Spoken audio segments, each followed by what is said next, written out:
Good morning, students. Let's start the further reading of chapter 1 Resources. Open your books, page number 9, heading Development of Resources.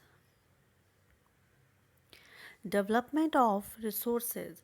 Resources are vital for human survival, development, and for maintaining the quality of life. Though resources are gift of nature, but overutilization of resources has led to many problems. Students, जो resources हैं वो human के जीवन यापन के लिए, विकास के लिए और हमारी लाइफ की क्वालिटी को मेंटेन करने के लिए रिसोर्सेज की डेवलपमेंट की ज़रूरत है। कई जो ऐसे रिसोर्सेज हैं जो हमें गिफ्ट मिले हैं नेचर से, जैसे air, water, land, but over utilisation of resources. लेकिन यदि हम इन संसाधनों का ओवर यूटिलाइजेशन करेंगे, ज़्यादा यूज़ करेंगे, तो हमें क्या होगा? We have led to many problems, हमें बहुत सी प्रॉब्लम्स को फेस करना पड़ेगा। फर्स्ट है depletion of resources. Over utilisation has led to depletion of resources. For example, overutilization of petroleum products has led to a situation where most of the countries of the world are facing energy crisis. Depletion of resources means संसाधनों की कमी। Over utilisation अगर हम करेंगे तो संसाधनों की कमी होनी स्टार्ट हो जाएगी। इसका एक एग्जाम्पल दे रखा है कि ओवर यूटिलाइजेशन किस पेट्रोलियम प्रोडक्ट्स का ओवर यूटिलाइजेशन करने की वजह से वर्ल्ड में बहुत सी कंट्रीज़ ऐसी हैं जो क्या कर रही हैं, फेस कर रही हैं एनर्जी क्राइसिस। जो ऊर्जा का संकट है वो फेस कर रही हैं, किस वजह से? Over utilisation of resources. Second, concentration of resources. This has divided the society into haves and have-nots and rich and the poor. Concentration of resources means कि जो रिसोर्सेज हैं उनको हमने एकाग्रता से यूज़ करना है। यहाँ पर एक फ्रेज़ दे रखा है हैव्स एंड हैव नॉट्स। इस फ्रेज़ का यूज़ हम तब करते हैं जब हम किसी चीज़ को टू पार्ट्स में डिवाइडेड करते हैं। यहाँ पर भी सोसाइटी के लिए इस फ्रेज़ का यूज़ किया गया है कि अगर हम रिसोर्सेज को सही तरीके से यूज़ नहीं करेंगे, जो हमारी सोसाइटी है वो रिच एंड द पुअर में क्या हो जाएगी? डिवाइड हो जाएगी। थर्ड है global ecological crisis. Over utilisation of resources are led to the global ecological crisis such as global warming, depletion of the ozone layer, pollution and land degradation.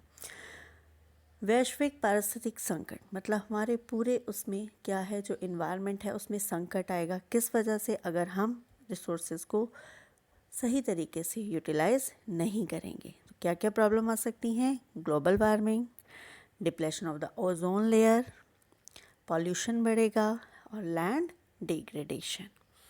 As studies above, over exploitation of resources can lead to many problems. So, there is urgent need to use the resources in a judicious and rational way. This can be achieved through resource planning.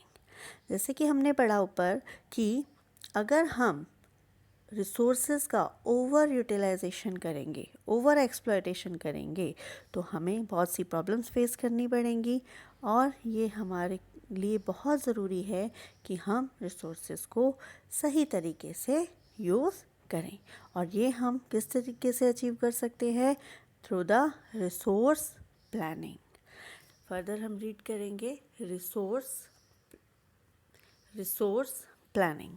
Resource planning is a technique or skill of proper or judicious use of resources. Resource planning क्या है कि resources को किस technique और skill से use करना है जिससे कि उनकी वेस्टेज ना हो। सो फर्दर है नीड फॉर रिसोर्स प्लानिंग। अब रिसोर्स प्लानिंग की नीड क्या है? फर्स्ट है most of the resources are limited in supply. बहुत से रिसोर्सेज ऐसे हैं जो कम हमारे पास सप्लाई में क्या है? लिमिटेड है। Most of the resources are unevenly distributed over the country. बहुत से रिसोर्सेज हमारे पास ऐसे हैं जो अनइवनली डिस्ट्रीब्यूटेड। अनइवनली मतलब कहीं पर ज़्यादा है और कहीं पर कम है। Third, over utilisation of resources में lead to pollution of environment. अगर हम ओवर यूटिलाइजेशन करेंगे रिसोर्सेज का तो उससे क्या प्रॉब्लम आएगी इन्वायरमेंट में, पॉल्यूशन बढ़ेगा। Under utilisation of resources will lead to under development of the economy.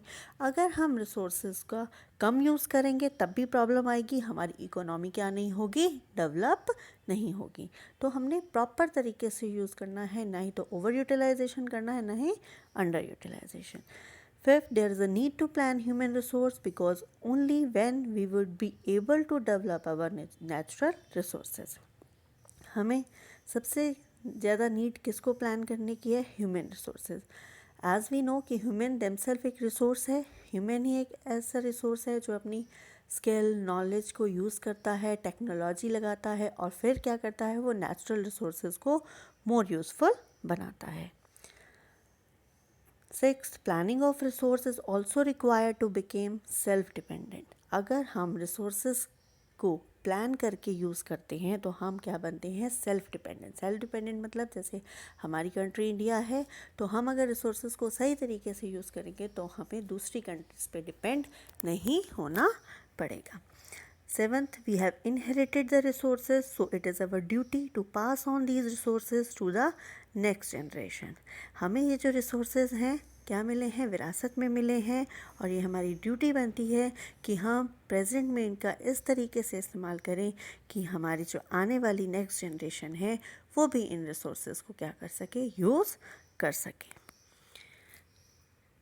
Further, natural resources in India are also unevenly distributed. There are some reasons which can be considered self-sufficient in terms of the availability of resources, and there are some reasons which have acute shortage of some vital resources.